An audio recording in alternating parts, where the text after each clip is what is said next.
Well, glad to have you back. Now, amid global economic downturn, a renowned economist and chief executive officer at the financial derivatives company, Mr. Bismarck Rewani, has projected that Nigeria's economy will grow by 3.3% in 2024 from 2.61% expected for 2023. The economist also projected that the country's inflation will drop to 20.1% in 2024 from 28.7%, which is it at the moment. And that's stating that the slowdown in inflationary pressure will reduce Nigeria's imported inflation. Recall that President Bola Tinubu is targeting an 3.75% growth in 2024's fiscal year, in line with his renewed hope agenda. Well, let's get perspective and understand this better. I'm being joined by an economist and a research professor from Dallas in the United States of America, Mr. Dr. Andrew Nevin. Dr. Nevin, it's good to see you. Good afternoon. Compliments of the season. Happy holidays. Merry Christmas, Tolo. It's great to be with my brother, as always. Thank you. Sometimes I'm out of Nigeria. It's great to be with you. Yeah. Thank you so much. And we appreciate your time, the time zone and all of that. We really do appreciate this. First is, you've seen that report from the World Bank, and it's been generating reactions all through the week, looking at some projections and reprojections. What is your overview of what you see? Maybe before we go into some specifics, some say some of the projections there look ambitious, so ambitious. Well, I mean, everyone knows that I want to see growth at 6 to 8%, but I mean, with respect to the World Bank report, it's just a repeat of what they've said for years, and the World Bank is not saying anything new. And we're one of the largest indebted nations to the World Bank. We've increased more than doubled over the last 10 years. The World Bank's been putting money into the types of programs they think that work, and I don't think they're working for Nigeria. So I think the World Bank should be asking itself, is it really making a difference? I mean, the second reaction I have, as always, is they endlessly repeat these statistics, the official statistics, as if they're the truth. And we all know the statistics we have. I mean, not just Nigeria, but all over the world are not really things that you should necessarily rely on. So they take a GDP number or a debt number, and then they endlessly repeat it, and it's not really any kind of thought about what the actual number is, and we don't even know the population in Nigeria. So overall, I don't think there's anything new in the report. And then they do something else that I've talked a lot about. They always talk about revenue mobilization. Well, I've been very clear over the years. I don't think that we should be focused on revenue mobilization until the federal government of Nigeria can show that it can use the resources it raises wisely. Why take people's money when you waste that money? Bulletproof cars and programs that don't work. So again, I think it's a repeat of the same things they've said for years, and I don't think the World Bank is really a friend or helping Nigeria in any meaningful way. Interesting stuff. But most of the recommendations now of both World Bank and IMF is what Nigeria is, putting into implementation. One is to open the FX market, allow the naira and dollar demand and supply run that market, which we've seen the impact of that at the moment. The other is removal of fuel subsidy, which we've also seen. Now the price of PMS, even according to the World Bank, should be around 750 naira, and we're buying for around 650 naira here. The government is kind of taking all of this very seriously. How soon do we get to the point of results? Well, I think that, as I say in mathematics, these are necessary but not sufficient conditions. So, I mean, the fuel subsidy removal was obvious. Many people talked about it. I talked about it when I was still living in Nigeria. His Excellency, the President, did it. The FX liberalization was obvious, and we've taken steps to that. But I think the biggest economic issue the country is not confronting is what's going on over the NNPC. I mean, people should be asking themselves, the oil is at $80. Why is the naira not strengthening? Well, it's not strengthening because we're not getting a flow of FX or a flow to the federal allocation from the NNPC. Why is that not happening? Now, you look at this administration, one of the very first steps they did was say they would have an inquiry, have essentially a forensic audit of CBN. They did that. The ex-governor of the CBN is actually in prison, if I understand correctly, though it's hard to keep track of all the movements on that. We now know that our actual external reserves are very much lower than were being said before, because we have written obligations to various banks around the world. So there's a new transparency to CBN. I think the question Nigerians should be asking themselves, what's the new transparency of the NNPC? I was a bit shocked to see that no changes have been made at the NNPC. I mean, this is really, well, we transitioned to a service economy, and the World Bank rightly points out we've done very well in services, so Nollywood, ICT, outsourcing on that. So that's, credit to them. But we haven't examined what's going on at the NNPC, so I've been a little bit surprised in that. And I would say that the FX issue and the foil subsidy removal are incomplete without now having a look at what's going on at the NNPC. And as far as I can tell from abroad, it looks like it's just business as usual. So I think Nigerians should be asking themselves some hard questions before we raise taxes. I mean, again, the World Bank's come out and said, let's raise the VAT rate, which to me makes no sense in the current circumstances, unless there's transparency to the NNPC. And Nigerians who own NNPC see what the value they're getting.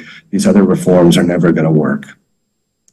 Well, at this time, many expect that more money will be coming in to government. We even see Federal Account Allocation Committee distributing as much as ₦1 trillion. My question really relates to the poverty level in the land.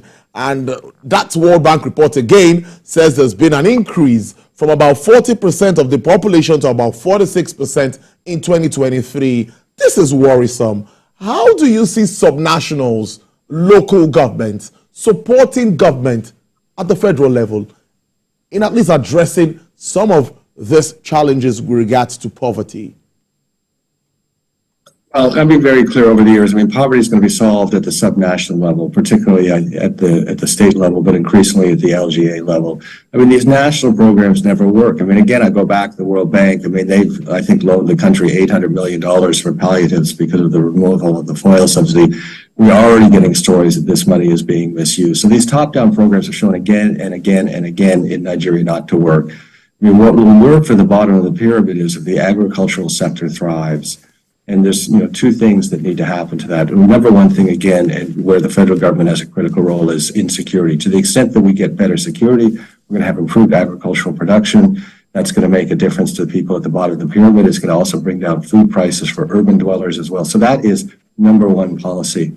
The second part is just strengthening the agricultural value chain. So cold storage, stop the wastage of production. I mean, we don't need fancy infrastructure for this. We just simply need roads that work. So again, that's basic things that would make a big difference. So instead of having, again, these top-down programs that never seem to work for the country, focus on some fundamentals. And there should be more of a message, in my view, to say to governors, you are responsible for the people, the main things that affect the people in your state. We'll give you the tools for that. We'll even create some fiscal space. That has not been forthcoming. I know His Excellency the President has come out and said electricity should be more of a state matter. I absolutely agree. I've said it for almost a decade on that. That's the only way to solve it. Similarly, in a lot of other areas, but we really need to rely on the subnationals and make that clarity for them and to the nation. If we go back for a minute in history, India really took off when the federal government in 1992 said, look, states have to be the ones that drive development. And I think there needs to be a clarity of that statement from the presidency, who's tending in that direction, but hasn't made it explicit in my view. We've seen the central bank stepping so hard, talking about intervention, saying, no, we're not going to intervene here, we're not going to intervene here, we're going to focus on managing the currency, of course, inflation targeting and all of that. That is what the new CBN governor is saying, to consolidate the efforts from the fiscal side. But in your view, I'm sure you saw his outing at the bankers' dinner and even at the Senate. What do you make of it? It's early to start to, but what do you make of the start of all of these policies being instituted by Nigeria's apex bank? I think the CBN is on the right path. I mean, I think the new governor has been, very clear. I mean, all these intervention programs, as I said, never really worked for the country. They created additional forms of diversion. They created a central bank that's much bigger than it needs to be. I mean, there's two functions of the central bank. There's the monetary side and the supervision side. And in fact, in most economies now, supervision is broken off into a separate group. That's something I think the country should consider. So these programs, to the extent we can make them work, they should be driven by the Development Bank of Nigeria, Bank of Industry, Bank of Agriculture, and housed over there. But they haven't worked, whether they've been at the CBN. Certainly the ones at the CBN have not worked. So I think the governor is on the right track that way. Simplify what the CBN does and let other economic actors play their part in driving the economy forward and making a successful Nigeria. Debt. Yes, I'm going to take you. DMO just came up today telling us we are doing about 87 trillion naira. Despite the fact that government is able to redeem $500 million Euro bonds, the debt stock is still scary. Dr. Nevin, what do you make of this moving forward? And how do you think this would affect the implementation of our budget for 2024? I mean, again, the debt stock compared to the size of the economy is at least 400 trillion. I mean, when I was in the country, if I go back, I just left recently, but 2 years ago it was 300 trillion. We've had inflation. The economy's growing a little bit. It's at least 400 trillion. So 87 trillion doesn't seem like a big number to me. We do need a way of managing that. I mean, the starting point for me is if the government stops spending money in a wasteful way, and Nigerians would really respect that. If we stop spending wasteful money, I mentioned the bulletproof cars for NAS. We still have the Orange report. His Excellency, the President said he would implement it finally after a decade. I haven't seen, and maybe I've missed it, I haven't seen any consolidation of agencies. I mean, there are definitely agencies that should simply be eliminated, and I think those would really send a signal that made sense on the fiscal side. But we continue to be in a position where the most important thing is to increase the growth rate. I mean, obviously 3.5, removal of the foil subsidy and 3.5% growth is better than foil subsidy and 2% growth. So we've made some progress there. So I'm not really worried about the debt level. And again, I think the World Bank and others have used as an excuse to increase taxes on Nigerians. And this is not the way to go. I mean, we've got Taiwo Adeli, who's my brother from PwC, over in the chairman of the Fiscal Reform Commission. I think he'll do a fantastic job. But what we need from the administration is showing that you can use the resources wisely. Now, in terms of tackling the debt, the other thing that is critical is MAFI, so the Ministry of Finance Investment Company, which owns the assets, which guides the assets of the federal government. We have lots of debt assets. We wrote the paper about it 7 or 8 years ago. We continue to have debt assets. I mean, the obvious ones, Ajaokuta Steel and the refineries, I don't know if more money is being poured into them. Are they ever going to work? I think Nigerians should be asking themselves. The federal government has significant real estate assets. And again, the idea of NNPC being floated has come up, which I think would be a fantastic idea. I mean, I said earlier in the broadcast that the number one issue for me is the lack of transparency at the NNPC and what's going on. If it was floated just 10%, Nigerians would be able to invest into their own oil company. They already own it, but don't really control it. But it would also bring a level of transparency. So I think those things would be much more sensible in trying to have this kind of fiscal mobilization, which is the term that we use for trying to take more money from Nigerians without delivering value.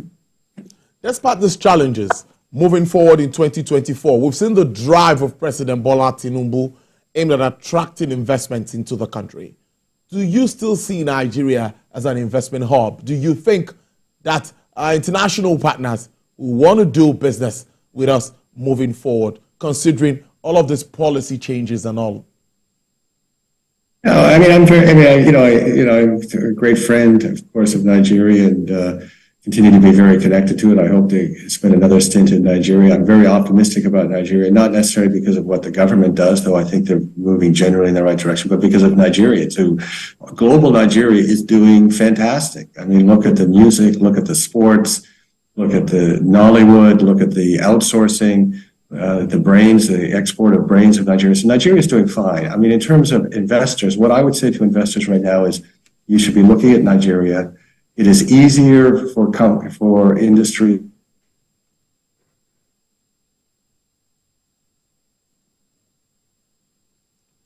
Oh, wow. I know we'll get Dr. Nevin back to summarize his thoughts on that. So expect. Okay. Dr. Nevin, I think network challenges, so we didn't hear you at a point. So I'd like you to take that point again, because I'm feeling fly here. You're talking about Nigerians, how we've been doing well in Nollywood and the creative space. Please take us back from that end. Right. So what I would say to potential investors is, for investors that are in low capital intensity industries, so like ICT, for example, I think it's a very good place to invest. And that's why people like Apple and Microsoft and Google have been investing in the country.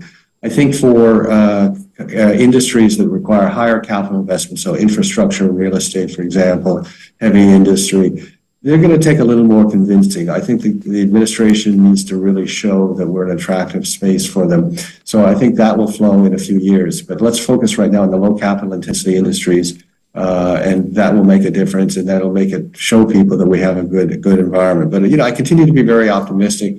Said almost regardless of what the government does, Nigerian people, global Nigeria is moving on and getting stronger and stronger every day. So what global issues should we watch out for? You know what I've always said, we can't do anything about it. And it doesn't matter to me whether the global economy grows 2%, 3%, 4%. I mean, China's economy is rapidly going to slow down. I mean, you just have to look at the demographic. Go look at a population pyramid of China. It is impossible for them to grow at more than 2 or 3%. It's just not feasible. I mean, India will continue to grow, I hope 6 or 7%. But again, we should not be relying on the external economy to drive what we can do. We have enormous amount of potential within Nigeria and within Africa without that. So please don't let us be distracted and use as an excuse, the global economy is slowing down. I mean, oil price is $80. We should be booming under these circumstances. And the reasons we're not booming are entirely homegrown. So let's not go to this kind of interest rates are rising around the world that's putting pressure on 90 years. It's no excuse for our economic performance. Well, it's a good way to live it. I must thank you so much for your time. I've been speaking to Dr. Andrew Nevin. He's an economist. He's also a research professor. Thank you so very much. Join us from Dallas, Texas. Have a great Christmas and New Year in advance. Thank you, Tobo. You too. Well, a lot to talk about. Nigeria's economy, of course, the globe. A lot is happening, but it's that time to go to the market. Mr. Rotimi Fakayejo is an